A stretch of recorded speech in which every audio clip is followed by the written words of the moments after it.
A no nitwit zone. We're now below budget and below our capacity, in part because of 287G. The taxpayers of Nashville have funded and built these institutions. The capital money to build it is taxpayer money. It doesn't make sense in the long run to keep those empty. Now, proudly accepting any and all responsibility that comes from airing the truth, Steve Gill is on the air.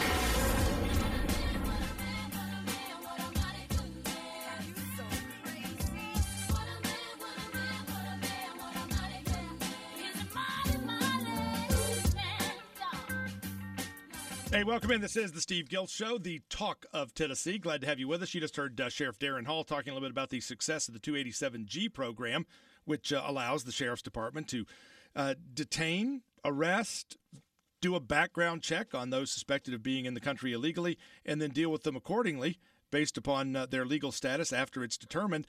And that's received some fire, both in North Carolina, Charlotte, North Carolina, and Tennessee. The 287G program has been implemented, and as Sheriff Hall has told the folks at Channel 5, we've saved a bundle of taxpayer money. We've also reduced the crime rate. We've seen less crimes being committed as those who are illegally in this country have decided to take their criminal behavior elsewhere. Now, that may mean that other folks are facing a higher crime rate, and if they would embrace the 287G program, if we would embrace the Arizona-style law nationally, maybe we could reduce the crime rate nationally, reduce the burden and cost of illegal aliens on this country and on the taxpayers nationally, and see the same kind of results in more places. Go to the website, gillreport.com. If you missed that Channel 5 news report on Darren Hall and the 287G program, you can find it linked up at gillreport.com. Hey, one of the other issues we've been talking about has been schools. And we talked last week with the president of the TEA, the Tennessee Education Association, the teachers union, about some legislation that is being brought forth by Jack Johnson in the state Senate, by Glenn Cassidy and Deborah Maggart in the state House, that would basically remove the Tennessee Education Association, the teachers union, as the prime negotiator for teachers' contracts across the state of Tennessee. Now, as we pointed out last week, in those cases where the teachers union does not handle the negotiations for the teachers in local counties or local school systems, teachers in many cases are actually getting paid more money, which would seem to show that this is actually a good deal for teachers to remove the TEA as their negotiator. Also, when you look at the amount of money that teachers are paying in teachers unions dues that go to fund the TEA, to fund $180,000 a year salaries for some of the top officials at the TEA, it makes you wonder whether the teachers, who are supposedly so underpaid and put upon, are getting a good bang for their bucks when they're providing it to this teachers union that then provides about $200,000, $300,000 in campaign funds, with about 85% of those funds only going to Democrats. It is a pocketbook for the Democratic Party that is funded by teachers who may not agree with the liberal policies of the TEA or by the National Education Association as well. So some are branding this as an anti-teacher bill when the reality is it is to help defund and put more power into the hands of parents, local school boards, and the teachers themselves, and take it out of the hands of the teachers union. To help us assess the other side of the issue, we heard from the TEA president. Lee Harrell is Director of Government and Labor Relations for the Tennessee School Boards Association. They're a group that has helped craft the legislation. They're pushing the legislation. And Lee, thanks for being in with us today. Thank you for having me, Steve. Did I give a pretty, short assessment of this is kind of what's at stake here? I absolutely think you did. This bill was completely brought in the best interest of students and teachers across the state. Now, you guys helped craft the bill. That's been a focal point of attention, saying, well, why are we letting the School Boards Association draft the bill? It's like, well, a lot of times you've got interest groups that will draft bills, submit them to legislators. The legislators go, yeah, I like that. I'm going to change this language.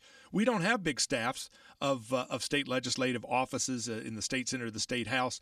They look to groups saying, hey, this is some legislation we'd like you to take a look at, but then they tweak it, they modify it, and they try to put it through the legislative process. Where it starts really doesn't have much to do with the issue, it doesn't seem to me.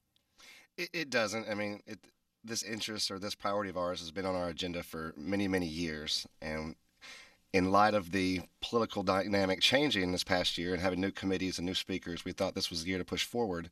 And after working with our sponsors and speaking to them, they went to Legislative Legal Services and had the legislation drafted. Putting aside the policy issue for just a moment, the politics of it would seem to merit against the teachers union. they are one-sided in their political support. This past election cycle, literally about 85 to 90% of the money they donated to state House and state Senate candidates went only to Democrats. They brand themselves almost as an arm of the Democratic Party, and yet here you've got a big majority in the House, now Republican-controlled, a big majority in the Senate, now Republican-controlled, the governor's office in Republican Party hands. Should they be the least bit surprised that they have no friends in the majority when they've done nothing over the last 50 years to create any friends? I mean, just in terms of a political argument. I don't think they should be surprised, but again, it's not our association's viewpoint to get into that political argument there between Republicans or Democrats or contributions here, contributions there. I'm not going to ignore the political realities that are in place. But that's the reason that there's an opportunity now, is that they've made Right. enemies of the Republicans, and now their enemies are in complete control. That certainly doesn't help hurt our case. When you look at the numbers, you've got Glenn Cassidy, Deborah Maggart, two of the top leaders in the House who are pushing this legislation. Are they getting additional support across the state, or is this sort of a regional push? I know in Sumner County, for example, there's been very great animosity between the school board and the teachers union there. Is this sort of a local issue that's gone statewide, or is it really a statewide issue that has some hot points around the state? Well, the problems involved with the process are certainly statewide. The problems they have in Sumner County are certainly not unique to that area. In fact, a good working relationship with the local union is the exception, not the norm. And because of these problems, other groups are getting involved statewide. We have the Tennessee Chamber of Commerce, the Tennessee Business Roundtable, and the Tennessee County Commissioners Association have all come out in support of this bill. What would the bill actually do? Again, we're hearing from the TEA and others. Well, it's an anti-teacher bill. Some of the media has kind of taken that shorthand approach to it, which clearly that's not the focal point. What does the bill actually do? The bill would prohibit the practice of collective bargaining. And what that currently means is you basically have TEA or your local union reps sitting at the table with school boards and their teams, arguing and negotiating salaries, insurance, other benefits, and things like that. By removing that middleman, by removing this process, teachers will be able to sit down individually or in groups and have an actual unique voice one-on-one with that school board without the union rep being involved. Some would argue that the school board then is sort of the middleman, because you don't have parents and teachers negotiating the deal. You've got kind of a middleman on behalf of the school board association.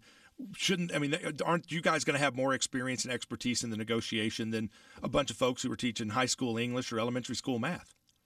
Well, we have to do this. We have to set the budget, we have to propose the budget, and we have to pay teachers and do all of these things. So it makes more sense if we can sit down one-on-one with the people who are actually in the classroom, actually ask these teachers, what do you need? What resources do we need to make available so that the students have the most likelihood of success, so that you all are happy and well compensated and have everything you need. And this happens in some counties. We're going to talk a little bit about that in a moment. There are some counties where the TEA doesn't step in and handle the negotiation. And in those counties, lo and behold, it looks like teachers are making more money. They're actually doing a better job than the union negotiators have done for them. We'll talk a little bit about that.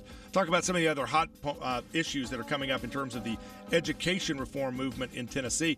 What happened to all that race to the top movement? Is the money that came in there actually getting to these local school boards? And as we're looking at tight budgets, what are the school boards looking at across the state of Tennessee? We'll talk more with Lee Harrell, Director of Government and Labor Relations for the Tennessee School Boards Association, in just a moment.